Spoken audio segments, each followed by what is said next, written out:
신약성경 마가복음 8장 22절에서 26절입니다. 마가복음 8장 22절에서 26절까지 말씀입니다. 교독하겠습니다. 벳세다의 이름에 사람들이 맹인 한 사람을 데리고 예수께 나와 손 대시기를 구하거늘 예수께서 맹인의 손을 붙잡으시고 마을 밖으로 데리고 나가사 눈에 침을 뱉으시며 그에게 안수하시고 무엇이 보이느냐 물으시니 쳐다보며 이르되 사람들이 보이나이다. 나무 같은 것들이 걸어가는 것을 보나이다 하거늘 이에 그 눈에 다시 안수하시매 그가 주목하여 보더니 나아서 모든 것을 밝히 보는지라. 같이 읽습니다. 예수께서 그 사람을 집으로 보내시며 이르시되 마을에는 들어가지 말라 하시니라. 아멘. 주일날 여간에서 배고프지 않는데요, 오늘은 좀 배고프네요. 오전에 중등부하고 예배드리고 또 청년부하고 예배드리고 여기 쓰려니까 오늘은 좀 배가 고프네요. 그리고 여러분 지금 저하고 멀리 떨어져서 설교 듣는 거 다행이라고 여기서요. 땀 냄새가. 예. 자, 오늘 본문은 벳세다에서 한 맹인을 치유하신 사건입니다. 이 사건은 기본적으로 아셔야 될 것이 기적이 아니라 표적이라는 사실입니다. 예수님께서 행하신 모든 일들은 다 표적이다, 사인, 이정표, 표지판이다 라고 생각하시면 되겠습니다. 주님께서 불쌍한 한 시각장애인을 고쳐주신 자비의 기적이기 이전에 이 맹인이 가리키고 있는 이 인물들이 있습니다. 맹인을 보면 누가 이렇게 떠오르게 하는 것이 있고, 그리고 두 번에 걸쳐서 지금 치료합니다. 이 첫 번째 눈뜸에도 의미가 있고 이 두 번째 눈뜸에도 의미가 있어서, 그러니까 이 메시지를 전달해 주고자 하는 그런 표적입니다. 이 사건은요, 본문 앞뒤 상황과 서로 연결되어 있습니다. 이 이야기 앞에 것과 이 이야기 뒤에 것과 연결이 되어 있는데요, 17절에서 21절을 한번 눈으로 보시면서 귀로 한번 따라 들어주시겠어요? 17절에서 21절 보면 어떤 상황이냐면, 두 차례나 5병이어 기적, 7병이어 기적을 직접 목격하고도 제자들은 떡이 없는 것을 염려합니다. 그들을 향해 예수님께서 물으세요. 너희가 어찌 떡이 없음으로 수곤거리느냐? 아직도 알지 못하며 깨닫지 못하느냐? 너희 마음이 둔하냐? 너희가 눈이 있어도 보지 못하며 귀가 있어도 듣지 못하느냐? 또 기억하지 못하느냐? 함께 읽을까요? 내가 떡 5개를 5,000명에게 떼어줄 때에 조각 몇 바구니가 거두었느냐? 이르되 12이니이다. 또 7개를 4,000명에게 떼어줄 때에 조각 몇 광주리를 거두었느냐? 이르되 7이니이다. 이르시되 아직도 깨닫지 못하느냐 하시니라. 예수님께서 마치 고구마를 한 100개, 1000개 먹은 것처럼 여기 안에서 답답함을 표하시는 겁니다. 뒤로 가보시면 27절에서 29절 한번 눈으로 보셔요. 빌립보 가이사랴에서 예수님께서 제자들을 마지막으로 제자 훈련하실 때 하신 질문입니다. 예수님께서 사람들이 나를 누구로 인지하고 있느냐라고 물었더니 제자들이 들었던 답을 해주었습니다. 그러면서 그 후에 이어서 물으시기를 그렇다면 너희는 나를 누구로 알고 있느냐라고 물으세요. 누가 대답했죠? 베드로가 대답했습니다. 베드로는 지금 자신이 예수를 제대로 보고 있다고 생각할까요? 없다고 생각할까요? 제대로 보고 있다고 생각합니다. 그래서 자신 있게 대답합니다. 주는 그리스도시니이다. 그랬던 그가 31절에 보니까 예수께서 인자의 고난과 죽으심과 부활을 말씀하시자 붙들고 항변하였다라고 합니다. 붙들고 항변했다. 이건 멱살 잡고 이렇게 뒤 흔들었다는 말하고 똑같습니다. 그 뒤에 나오면은 예수님께서 베드로에게 사단아 내 뒤로 물러가라 하면서 꾸짖어라고 하는데, 그 꾸짖어하고 항변하고 똑같은 말입니다. 그러니까 강대강입니다. 베드로도 주님 대도 않는 말 하지 마십시오 라고 하면서 확 대든 거고요, 예수님도 적당히 타이를 마음 없이 네 그 발언은 내 도무지 인정해 줄 수 없는 거다고 강대강으로 붙은 싸움인 것입니다.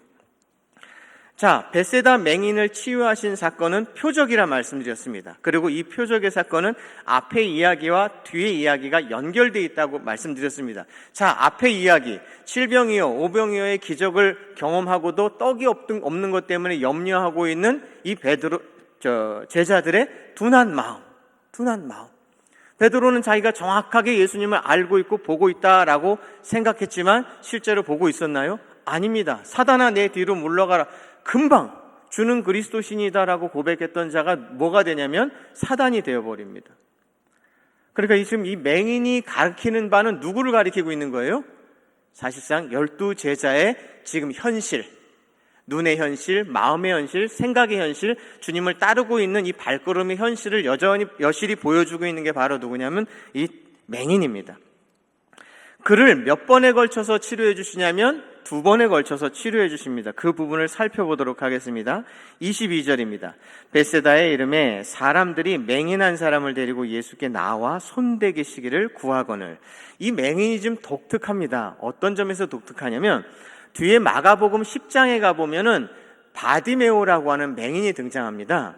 바디메오가 귀에 나사렛 예수라는 소리를 듣자 막 고래고래 소리를 지르면서 예수여 나를 불쌍히 여겨주십시오 라고 소리를 지릅니다. 그러니까 많은 무리들이 입 다물어 하고 다그치고 꾸지람하니까 더 소리를 지르면서 예수여 나를 불쌍히 여기소서. 그랬더니 예수님께서 부르라고 하니까 제자들이 오란다 하니까 겉옷을 벗고, 당시 거지에게 겉옷이라고 하는 것은 집입니다.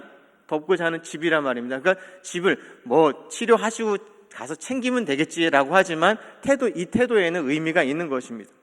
그리고 나서 눈을 뜨게 되고 바디메오는 그 길로 예수를 따르는 제자가 됩니다. 그런데 여기 등장하는 맹인은 어떤 이유에서인지 스스로 나오지 못하고 있습니다. 사람들의 손에 이끌려서 나옵니다. 이끌려서 나왔으면 야 주하나 여기 네 앞에 지금 안 보이지? 지금 계신 분이 누구냐면 여러 사람들을 깨우고 고치고 살리고 했던 예수님이야. 그러면 끌려왔다 하더라도 예수님 나사렛 예수요 나 눈 좀 뜨게 해주십시오라고 뭐라고 막 소리칠 것 아닙니까? 그런데 무슨 이유에서인지 제 발로 걸어 나오지 못하고 사람들에게 이끌려 나왔고요. 그리고 앞에 예수가 계신다라고 하는데 자기를 고쳐달라는 말도 하고 있지 않습니다. 다른 사람들이 데리고 온 사람들이 고쳐달라고 얘기를 하고 그 데리고 온 사람들이 구체적인 치료 방법까지 얘기해 줍니다. 손을 대서 구해달라고. 한참 여기 22절을 이렇게 들여다보면서 이게 온데이겠구나라는 생각이 들었어요. 첫 화면 한번 띄워주시겠어요? 온데이가 이걸 거다. 한번 읽어볼까요? 시작. 온데이는 스스로 예수 앞에 나올 수 없는 일을 데리고 나와 주님의 선하신 손에 맡기는 사건이다. 다시 한번요. 온데이는 스스로 예수 앞에 나올 수 없는 일을 데리고 나와 주님의 선하신 손에 맡기는 사건입니다. 그러니까 작정하셔서 27일만 데리고 나오시고 담임 목사님 농담 반 진담 반 이런 얘기를 하셨습니다. 27일만 나와 그 다음 주에 안 나와도 돼. 27일만 속아서 나와 까지만 하라고 그러셨어요. 농담 반 진담 반이요. 그 이후에 이 맹인이 고쳐진 것은 데리고 온 사람들입니까? 끌려온 사람입니까? 아무런 역사가 거기에 개입되지 않고 이 사람이 눈을 뜬 사건은 누구에 의해서 눈을 떴다? 그러니까 그 뒤에는 어떻게 하라고요? 주님께 맡기는 것이죠. 온데이는 스스로 제 발로 걸어 나올 수 없는 일을 데리고 나오는 것까지 하고 주님의 손에 이렇게 애따 또 맡기고 나서 그 후의 일들을 기다리는 사건이 온데이다라고 하는 거예요. 자, 그렇게 사람들이 맹인을 끌고 와서 예수님의 손에 넘겼습니다. 23절. 그러자 예수께서 맹인의 손을 붙잡으시고 마을 밖으로 데리고 나가세요. 그리고 고쳐주시고는 26절 보시니까 집으로 보내시면서 마을에는 들어가지 말라라고 당부를 하세요. 왜 마을 밖으로 데리고 나갔을까? 몰려드는 게 원치 않으셨나? 치유의 방법이 알려지지 않게 하시려고 하셨나? 기적을 은밀하게 행하려고 하셨나? 아닙니다. 왜냐하면 24절 보니까 첫 번째 안수를 한 다음에 뭐가 보이느냐 했더니 사람들이 보이나이다. 나무들 같은 것들이 걸어가는 것을 보이나이다. 그러니까 희미하게 보이는 맹인 앞에 사람들이 있었어요? 없었어요? 있었어요. 마을 밖으로 데려가서 은밀히 고치려고 하는 의도가 아니었습니다. 숨길 수도 없었던 일이고 맹인 앞에서 예수님이 맹인을 고치는 현장 주변에는 사람들이 있었다 없었다? 있었습니다. 감추고 싶었던 의도가 아니었다라는 말입니다. 이것은 따라합시다. 철저한 구별을 의미한다. 어디와? 마을과 이 맹인에 대한 철저한 구별을 의미합니다. 왜 마을에 들어가지 말라고 하셨을까? 죽기 살기로 5kg 뺐습니다. 그런데 2주일 만에 5kg 다시 쪘습니다. 이거 무슨 현상이라고 해요? 다이어트의 요요 현상처럼 마을에 들어가지 말라라고 하는 것도 영적인 요요 현상을 경계하고 계신 것처럼 해석이 됩니다. 이 마을은 그런 거죠. 이 맹인은 요한복음 9장에 나오는 날 때부터 맹인입니까? 아니면 후천적 시각장애인입니까? 날 때부터 맹인일까요? 나중에 살다가 맹인이 됐을까요? 이 사람은 사람을 본 적이 있어요, 없어요? 이 사람은 나무를 본 적이 있어요, 없어요? 이 사람은 걸어가는 모습을 본 적이 있어요, 없어요? 그러니까 태어날 때부터 맹인이에요? 후천적 맹인이에요? 후천적 맹인이에요. 마을은 어떤 이유인지 모르겠지만, 이 자리에서 논문 쓰자고 할 수는 없지만 어떤 이유에서인지 모르겠지만 이 사람이 눈멀게 된 곳이었고, 그 눈먼 상태로 살아야 되는 곳이었고, 눈이 뜬 다음에는 다시 거기에 들어가서는 안 될, 마을에 안 들어갔겠습니까? 여러 차례 들어가서 살았을 겁니다. 여러분 경산 안 갈래요? 대구 안 갈래요? 영천 안 갈래요? 가게 되는데, 여기서는 평생 마을에 안 들어갔다는 말이 아니라 두 번째 눈뜸을 뜨고 나서는 다시 그 못 보던 현실로, 못 보던 세계로 들어가서는 안 된다라고 하는 그런 경계를 하고 계신 것으로 짐작이 됩니다. 마을은 앞을 보지 못하고 살았던 그의 옛 삶이며 다시 들어가지 말아야 할 옛 세계였던 것입니다. 자, 어떻게 고치세요? 23절, 눈에 침을 뱉으시며. 환절기니까 주무실 때 눈 간지러우신 분들 계시죠? 그리고 뭐 들어가면 뿌리시죠? 이겁니다. 헬라 기적 설화에도 많이 나옵니다. 그러니까 뻑뻑해진 눈에다가, 그때 항생제 없는 물약 이런 거 그때는 없었으니까 침으로 뱉어서 거기에 들어갔던 건물들이 이렇게 흘러나오게 하려고 하는 그런 윤활적 작용으로 침을 뱉었던 기적 설화들이 있습니다. 그런데 여기는 그런 자비로운 의미가 있지 않고 이 침은 모욕적 침입니다. 어떤 침이요? 모욕. 제가 형제에게 얼굴에다 침을 탁 뱉었으면 얼마나 기분 나쁘시겠습니까? 그 주먹으로 저 한 대 치실 거 아닙니까? 이런 모욕입니다.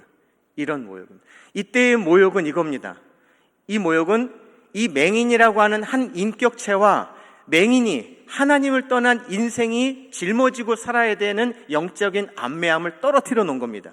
그러니까 예수님은 지금 이 맹인이라고 하는 인격체를 향하여 모독하며 에이 장님 같은 놈 하면서 침을 뱉은 게 아니라, 한 영혼, 하나님이 만드신 한 영혼 안에 달라붙지 말아야 될 보지 못함을 저주하신 겁니다. 보지 못함. 그러니까 그때 당시에 나사로와 같은 거지들, 죽어가던 사람들이 얼마나 많았겠습니까? 그런데 예수님이 유독 나사로만 살리셨습니다. 이때 맹인들이 얼마나 많았겠습니까? 이때 나병 환자들이 얼마나 많았겠습니까? 그런데 고침받은 사람들은 일단은 기적이 문제가 아니라 일단은 표적입니다. 우리가 하나님을 떠나지 않았다면 눈 감을 일이 없고, 문둥병에 걸릴 일이 없고, 마비될 일이 없고, 이렇게 된, 하나님을 떠났기 때문에 인생들이 짊어지고 살아야 되는 그것 자체를 향하여 모욕하신 겁니다. 난 네가 밉다.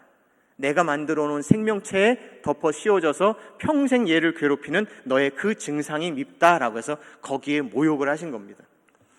이건 훗날 마태와 마가가 자기의 복음서에 예수님께서 당하셨던 두 번의 침뱉음, 예수님께서 침뱉음을 당하시거든요.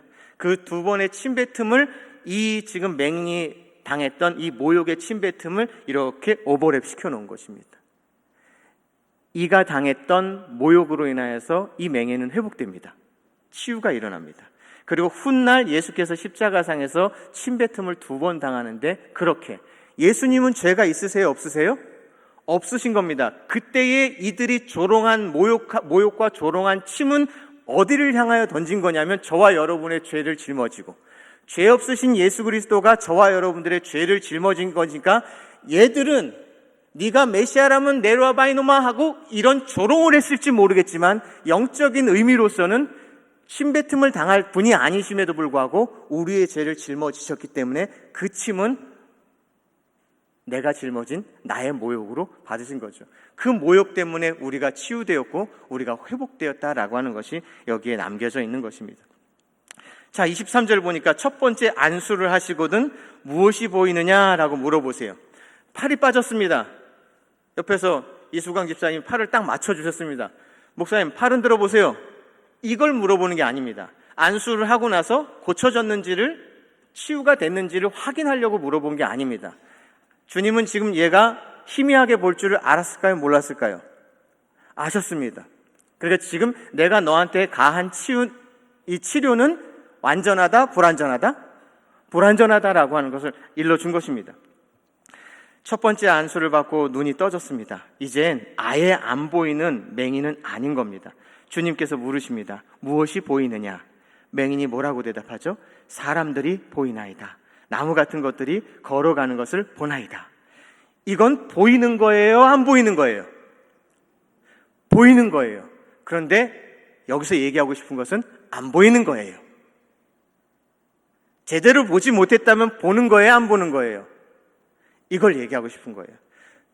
실력이 없으셔서 오늘따라 컨디션이 안 좋으셔갖고 한 방에 못 고치시고 두 방에 고치신 게 아니라 지금 한 번의 안수를 통해서 사람이 보이는데 사람이 나무처럼 걸어간다라고 하는 것은 보고 있지만 본 거다 안 본 거다?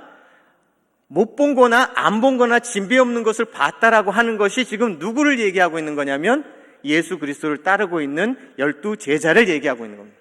주는 그리스도시요 살아계신 하나님의 아들이니이다 라고 한 것은 베드로가 보고 말한 거예요? 못 보고, 안 보고 말한 거예요? 못 보고 말한 거예요?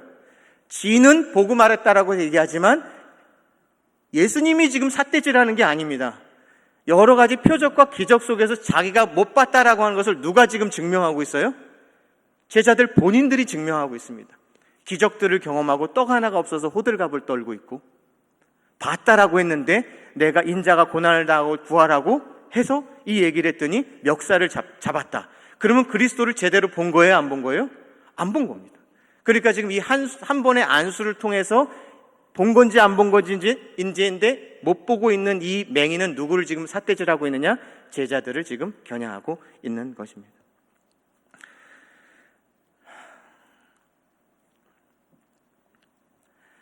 지난주에 제자반 수료식을 하면서 다섯 분이었나요?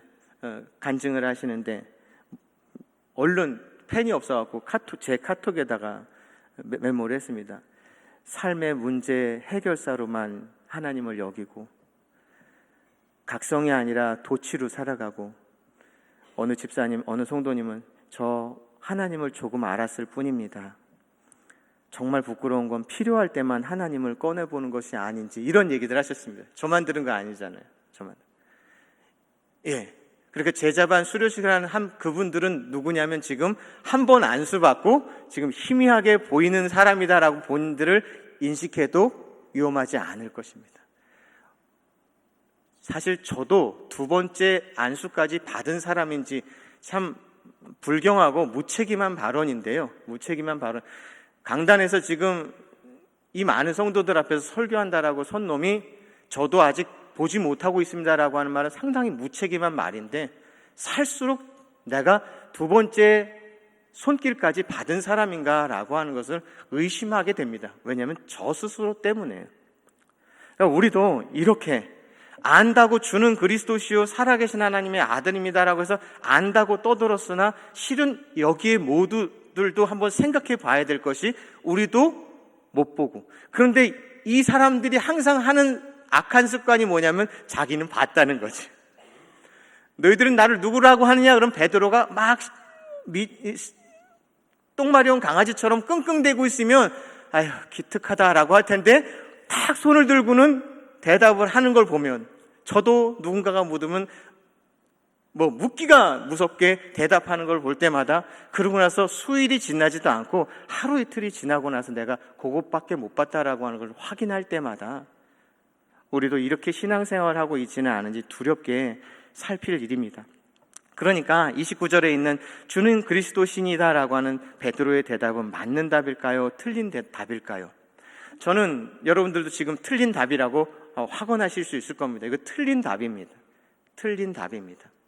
그러니까 예수가 너한테 왜 그리스도가 되는데, 예수가 너한테 왜 메시아가 되는데, 이거 필요할 때만 하나님을 꺼내보는 자가 아닌지, 삶의 문제 해결사로 여긴 게 아닌지라고 고백한 분은 주는 그리스도시요 살아계신 하나님의 아들입니다라고 주를 그리스도라고 했어요. 교회에서는 그렇게 고백했을지 모르겠지만 삶의 현장에 나가서 믿지 않는 이웃들 속에서 늘 댕댕거리고 전전긍긍하며 자기의 1차적 삶의 욕구를 기도하는 것 이외에 자기가 믿고 있는 하나님한테 구할 게 없는 자라고 한다면 그분이 이분을 생각할 때 뭐라고 하겠어요?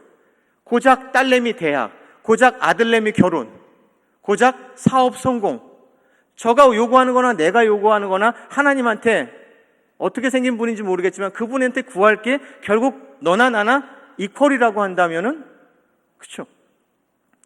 너한테는 그 메시아가 들어줄 수 있는 한계가 그것뿐이구나 라고 하면 주는 그리스도시요 살아계신 하나님의 아들입니다라고 하는 그 말을 예수님께서요 하고 나니까 그 말이 옳고 그른지를 얘기하지 않으시고 너 나가서 이 말 아무한테도 하지 마라고 하셨어요. 29절 이후에. 왜 아무한테도 하지 말라고 했을까요? 내가 메시아인 걸 아무한테도 알리지 마. 메시아 은닉성이 아닙니다. 네가 알고 있는 메시아를 떠들어대면 쟤네들도 나를 결국 뭐로밖에 안 보는 거예요? 기복적 메시아로밖에 안 보는 거죠. 경제 대통령으로밖에 안 보는 거고 군사 대통령으로밖에 안 볼 것이니까 그렇게 인식하고 있는 메시아관을 밖에 나가서 이야기하지 마라고 하는 거죠. 그러니까 송구스럽지만 어디 가서 하나님 믿는다라고 말하고 다니지 마십시오라는 말하고 똑같은 겁니다. 도리어 그대가 사는 힘은 무엇입니까? 궁금해하는 그에게 조심스럽게 내가 일주일에 교회를 한 번씩 나가기는 해, 이 말을 해야지 내가 교회 다니고 예수를 믿는다는 말을 번지런하게 해놓고 나서 결국 저가 믿는 예수는 우리가 믿는 조물주와 다를 게 없다라고 한다면 우리의 존재는 그런 거죠. 그런데 25절 다시 안수하심에예요. 예수님 입장에서는 자칫 무능해 보일 수도 있어요. 한 번에 치료해내질 못하네, 이런 오해를 받을 수 있는데 예수님은 우리를 사랑하시되 끝까지 사랑하시는 분이세요. 저는 여러분 앞에서 이 말을 두 번째 고백하는데 저를 포기하지 아니하시는, 두 번이고 세 번이고 안수하시는 주님이 정말 고맙고 그렇게 포기하시지 않는 그 주님의 손길 때문에 맨날 무섭게 생각하고 살아요. 시편 기자가 이런 얘기를 했어요. 시편 139편 8절에 내가 하늘로 떠난들 바다 끝으로 떠난들 하나님은 어떻게 하고 계시다고요? 거기 계시나이다. 수월에 내 자리를 펼치라도 거기 계시나이다 예요. 두 번째 안수하셔서 진짜로 봐야 할 것을 보고 들어야 될 것을 듣게 하시는 분이세요. 이 하나님이, 이 주님이 여러분의 주님이세요. 말씀을 맺겠습니다. 두 번에 걸쳐 고침을 받아야 했던 이 사람은 다름 아닌 저입니다. 보고 듣고 깨닫고 있다고 생각했습니다. 그런데 저는 여기 사람을 나무 같은 것들이 걸어가는 것을 본다고 했던 맹인처럼 자기 야망이라고 하는 마음의 굴곡으로 인해 왜곡되고 희미하게 보았던 제자들처럼 여전히 치료가 필요한 존재는 바로 저입니다. 여러분은 얼만큼 보고 계십니까? 성도는 무엇이 보이느냐 하는 질문을 무시로 받고 사는 존재들입니다. 성도는 그 질문에 참된 답을 드리기 위해 사는 존재들입니다. 우리에게는 서로 다른 어두움이 있습니다. 저는 막막한 현실 때문에 매 순간 하나님이 믿어지지 않을 때라고 하는 그런 어두움이 있습니다.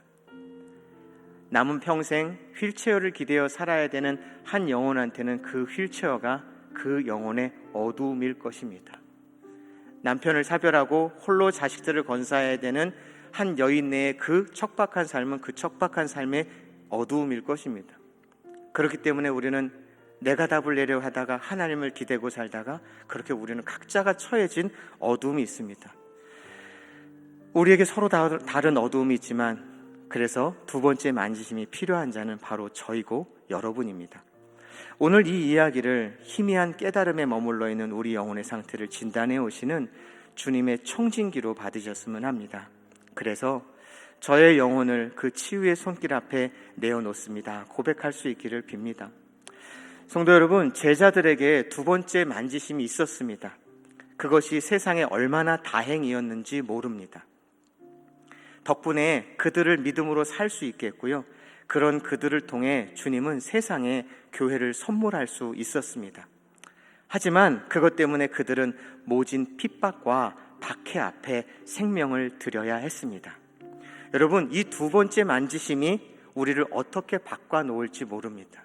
저는 주님이 저를 두 번째 만져주셨으면 좋겠습니다. 그래서 지금 만나고 계신 여러분에게 쓸모있는 목사였으면 좋겠고, 앞으로도 만날 영혼들에게 쓸모있는 도움이 되는 사람이었으면 좋겠습니다. 그렇지만 그 두 번째 만지심에는 제가 저항하고 분투하고 살아가야 될 제 삶의 몫도 있는 것이죠. 좋은 일도 있지만 그 치열함도 있는 것입니다.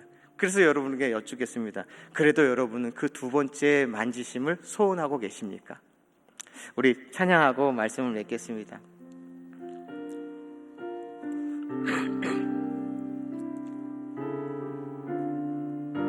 나의 앞에 계신 주님,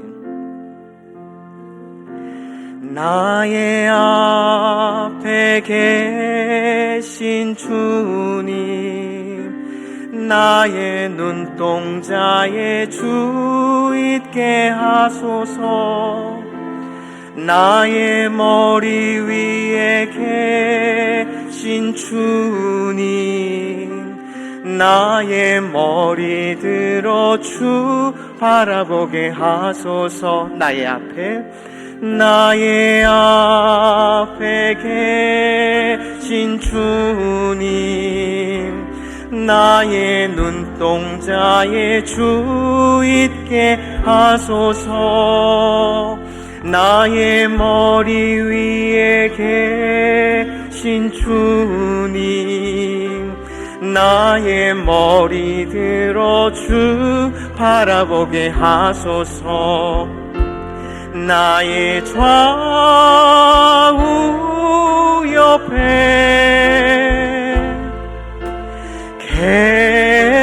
계신 주님, 나와 동행하시니 주 알게 하소서. 나의 뒤에 계신 주님, 나를 안으시며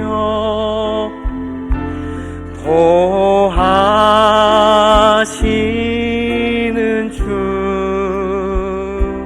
의지하게 우리 다시 한번 불러볼까요? 나의 앞에 계신 주님, 나의 앞에 계신 주님, 나의 눈동자에 주 있게 하소서.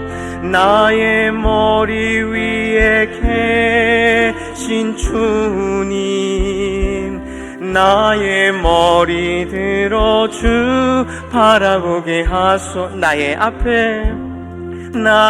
앞에 계신 주님, 나의 눈동자에 주 있게 하소서. 나의 머리 위에 계신 주님, 바라보게 하소서. 나의 좌우 옆에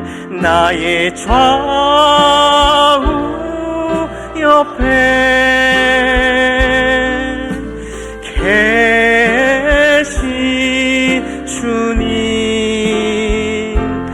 나와 동행하시니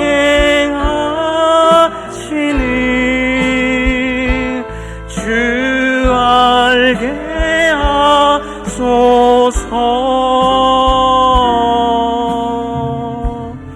나의 뒤에 계신 주님, 나를 안으시며